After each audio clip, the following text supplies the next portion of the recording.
আসসালামু আলাইকুম। আশা করি ভালো আছো। তোমরা অনেকে জানতে চেয়েছিলে যে বিদ্যালয়ে বই নিয়ে যাওয়া যাবে কি? হ্যাঁ, বিদ্যালয়ে বই নিয়ে যাবে এবং কোন কোন বিষয়ের বই নিয়ে যাওয়া যাবে এবং কী কী নিয়ে যেতে হবে আর এই বিদ্যালয় থেকে কী কী সরবরাহ করবে, আজকে আমরা তাই জানাবো। বাংলা ষষ্ঠ থেকে নবম সকল শ্রেণীর শিক্ষার্থী পাঠ্য বই নিয়ে আসবে। তোমরা ষষ্ঠ থেকে নবম শ্রেণীর যে সকল শিক্ষার্থী আছো তারা পাঠ্য বই নিয়ে যেতে পারবে। গণিত সপ্তম ও অষ্টম শ্রেণীর শিক্ষার্থী গণিত পাঠ্য বই, পুরনো ক্যালেন্ডারের কাগজ, আঠা নিয়ে আসবে। সপ্তম ও অষ্টম শ্রেণীর শিক্ষার্থীরা গণিত পাঠ্য বই নিয়ে আসবে। বিজ্ঞান ষষ্ঠ থেকে নবম শ্রেণীর সকল শিক্ষার্থী অনুশীলনী ও অনুসন্ধানী বই নিয়ে আসবে।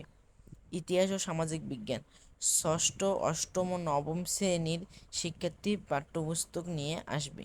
ডিজিটাল প্রযুক্তি শিক্ষা প্রতিষ্ঠান ষষ্ঠ ও সপ্তম শ্রেণীর জন্য কাশি 4 থেকে 5টি আঠা সরবরাহ করবে। অষ্টম ও নবম শ্রেণীর ইন্টারনেট সংযোগ সহ কম্পিউটারের ব্যবস্থা করবে যদি থাকে। ষষ্ঠ শ্রেণীর শিক্ষার্থী খালি ক্যালেন্ডারের পাতা বা অনুরূপ শক্ত কাগজ, পুরনো ফেলে দেওয়া কাগজের বক্স নিয়ে আসবে। শুধুমাত্র সপ্তম শ্রেণীর শিক্ষার্থী পাঠ্যপুস্তক নিয়ে আসবে। এবার স্বাস্থ্য সুরক্ষা সপ্তম শ্রেণীর শিক্ষার্থীদের জন্য শিক্ষা প্রতিষ্ঠান ওজন ও উচ্চতা পরিমাপক সরবরাহ করবে। শুধু সপ্তম শ্রেণী শিক্ষার্থী পাঠ্য বই নিয়ে আসবে।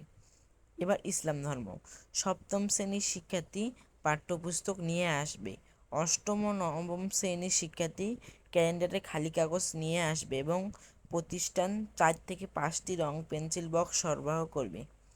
হিন্দু ধর্ম, বৌদ্ধ ধর্ম, খ্রিস্ট ধর্ম নবম শ্রেণীর শিক্ষার্থীদের জন্য কয়েকদিনের জাতীয় স্থানীয় সংবাদপত্র প্রত্যেক দলের জন্য কয়েকটি করে সরবরাহ করবে। এবার শিল্প সংস্কৃতি সকল শ্রেণীর শিক্ষার্থীর জন্য প্রতিষ্ঠান 20 জনের দলের কাজের জন্য 4 থেকে 5টি রং পেন্সিল বক্স, আঠা, কাঁচি 4 থেকে 5টি, রঙিন কাগজ, বিভিন্ন আকৃতির শুকনো পাতা, পরিবেশনা প্রয়োজনীয়তা বিবেচনায় 4 থেকে 5টি গামছা, 4 থেকে 5টি কয়েক রঙের ওড়না সরবরাহ করবে।